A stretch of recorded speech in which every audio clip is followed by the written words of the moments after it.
Let's talk about the difference between arousal and desire and why it's important to know the difference when we're understanding consent. So let's start with arousal. Arousal essentially refers to the physical responses that happen in your body. So that could be your heart rate quickening, your body feeling like it's becoming more sensitive, blood flow to the genitals, an erection or lubrication.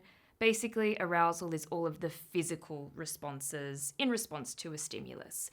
That is really different to desire. So desire refers to the wanting, the longing, the urge, the motivation for sex. It can often be understood as like the emotional experience or the emotional pull to sex. So these are different. Arousal and desire are different. However, they can be experienced at the same time and they can also be experienced separately. That's why it's really important we understand the difference when talking about consent, because sometimes our bodies will respond with arousal, but that doesn't necessarily mean we want sex. And sometimes we will want sex, we will have the motivation or the longing or the urge for sex, but our bodies won't respond with arousal. And that response or that experience is what we call arousal non-concordance. So when our bodies respond with arousal in unexpected ways.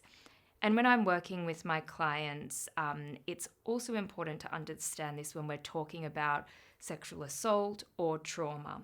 Sometimes victim survivors will find it quite confusing when they've had a sexual assault and their body has responded with arousal or pleasure, an erection or an orgasm. And this doesn't necessarily mean that they were consenting or wanting sex. And that's why we need to understand this concept of arousal non-concordance. So when you're talking about sex, when you're understanding it on your own, or when you're talking about sex with people who you're going to have sex with, have a discussion around the difference between that, the difference between arousal and the difference between desire.